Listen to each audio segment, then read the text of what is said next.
सुप्रभात दर्शक बंधु आज 2 जुलाई बुधवार तेज चलतु नजर पकेबा राज्य तथा देश आज मुख्य खबर उपरे तेज ता पूर्व चैनल टी नुआ होते चैनल टी को सब्सक्राइब करदे।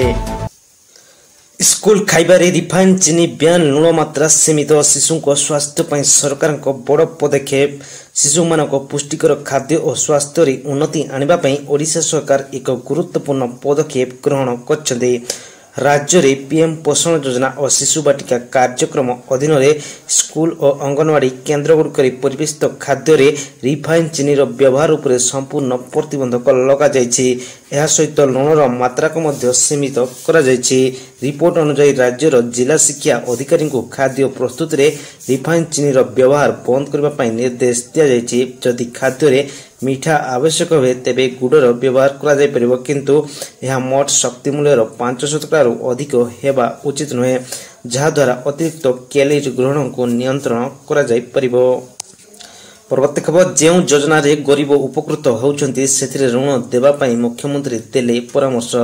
आज लोकसभा भवन में मुख्यमंत्री श्री मोहन चरण माझी आईसीआईसीआई एक्सिस और एचडीएफसी बैंक प्रतिनिधि मानक सहित आलोचना कर विभिन्न जनकल्याण योजना रे गरीब लोक मानक अधिक ऋण देबा पई परामर्श दैछंती।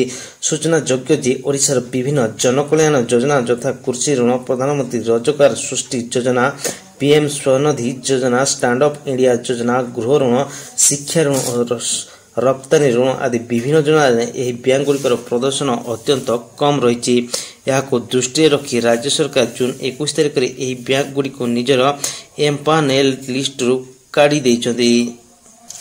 परवर्ती खबर सेवाश्रम छात्रों जीवन नेला मलेरिया मालकानगिरी मलेरिया सेवाश्रम छात्रों जीवन नहीं मोटापिका सेवाश्रम 6ठ श्रेणी छात्रों मलेरिया मृत्यु घटी 11 वर्ष वयस्क रोहित माडकामी सेरेब्राल मलेरिया पीड़ित थे मालकानगिरी जिला मुख्य चिकित्सालय शिक्षक चिकित्सा लगी आनी डाक्तरखाना पहुंचबार किसी समय मध्य डाक्तर मृत घोषणा करते।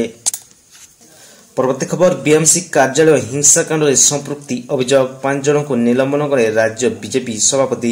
भुवनेश्वर महानगर निगम कार्यालय में सोमवार हिंसाकांड में संपृक्ति अभियोग आधार में 5 जन को बीजेपी प्राथमिक सदस्य पदर राज्य सभापति मनमोहन सामल निलंबन करछन्ते। कॉर्पोरेटर अनुरूप नारायण राउत रश्मि रंजन महापात्र देवाशीष प्रधान शशिकांत स्वाई एवं संजीव मिश्र को श्रृंखलागत कार्यानुष्ठान अंतर्गत निलंबन करा जायछि। परवर्ती खबर बीएमसी अतिरिक्त कमिश्नर को आक्रमण ओएसएस संघर प्रतिवाद जारी। भुवनेश्वर महानगर निगम अतिरिक्त कमिश्नर रत्नाकर साहू को आक्रमण मामला रे राज्यर विभिन्न ओडिशा प्रशासनिक सेवा संघ पक्षर प्रतिवाद करा जायछि। एथिरे जगतसिंहपुर और झारसुगुड़ा मध्य जोड़ी हो जायछि। बालेश्वर सुवर्णपुर गंजाम जिलार ओएसएस अधिकारी माने आंदोलन जारी रखछन्ति। परवर्ती खबर पाणीपाग आहुरी 5 दिन जारी रहिबो वर्षा। एसआरसी पक्षर परामर्श जारी राज्य में किछि दिन हला वर्षा जारी अछि। आसंता 6 तारिख पर्यंत यह जारी रहिबा संभावना रही।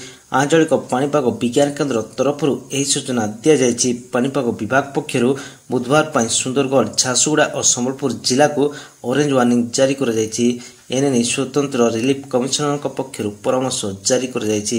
एसआरसी पक्षर कहुजे जो जिलागुड़िक ऑरेंज एवं येलो वार्निंग जारी कराई सेठाकर प्रशासन परिस्थिति मुकाबला सतर्क रुहतु। वर्षा और वज्रपात समय लोके सतर्कतामूलक पदक्षेप ग्रहण करंतु। जल भर्ती स्थान को जातु नहीं। प्रबल वर्षार संभावना थिबारु मत्स्यजीवी माने समुद्र भीतर को जातु नहीं। वर्षा पर स्थानीय प्रशासन क्षयक्षति जनित रिपोर्ट प्रस्तुत करंतु। परवर्ती खबर उत्तर जिलागुड़िक सृष्टि होता बन्या परिस्थिति नहीं सरकार सतर्क अछंती। राजस्व एवं विपर्य परिचालना मंत्री सुरेश पुजारी सोमवार आश्वासना देइछंती जे राज्यर उत्तर भाग में विशेषकर बालेश्वर एवं मयूरभंज जिले में बन्या परिस्थिति परिचालना राज्य सरकार संपूर्ण प्रस्तुत एवं सक्रिय भाव में कार्य करछंती। गणमाध्यम को संबोधित कर पुजारी कहते एने राज्य सरकारी कल को नियोजित कराଯାଇଛି एवं समस्त संपृक्त विभाग परिस्थिति को प्रभावशाली भाव में परिचालना करने समन्वय भाव में कार्य करुछंती।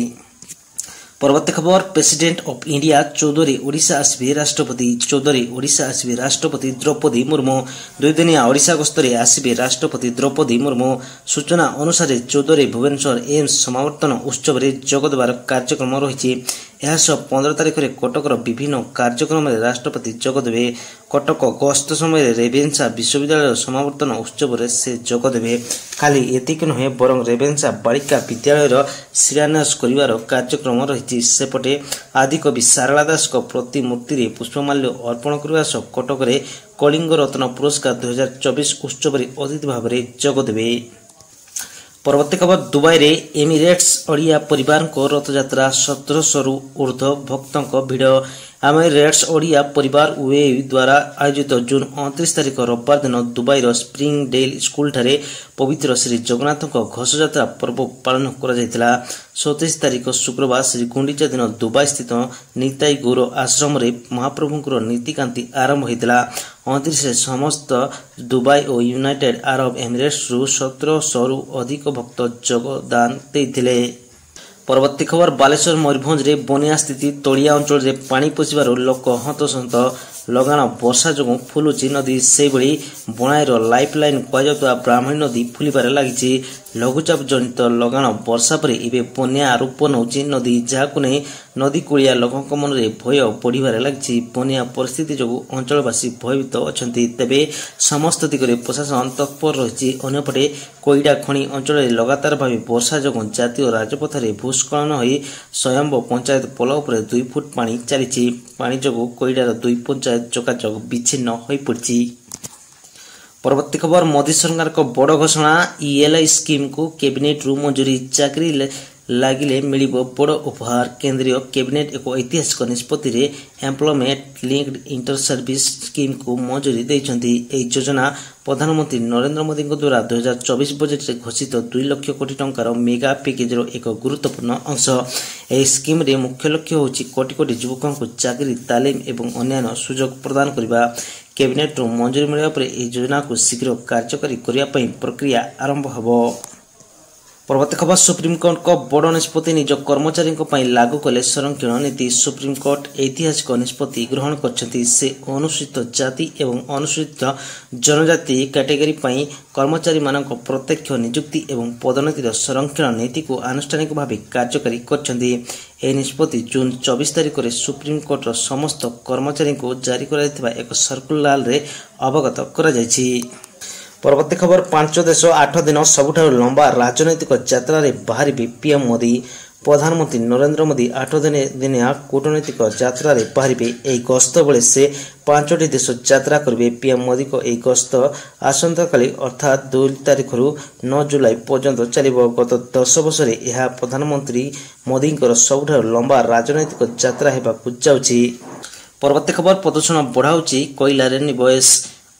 ଉଭୟ ବଜାର ଓ ପରିବେଶ ଦୃଷ୍ଟିରୁ କୋଇଲା ଆଧାରିତ ପ୍ରକଳ୍ପରେ ନିବେଶ କରିବା ବିପଜ୍ଜନକ। ଏହା ସତ୍ତ୍ୱେ ଭାରତୀୟ ବ୍ୟାଙ୍କଗୁଡ଼ିକ କୋଇଲା ଭଳି ପ୍ରଦୂଷଣକାରୀ ଜୀବାଶ୍ମ ଇନ୍ଧନରେ ନିବେଶ ଜାରି ରଖିଛନ୍ତି।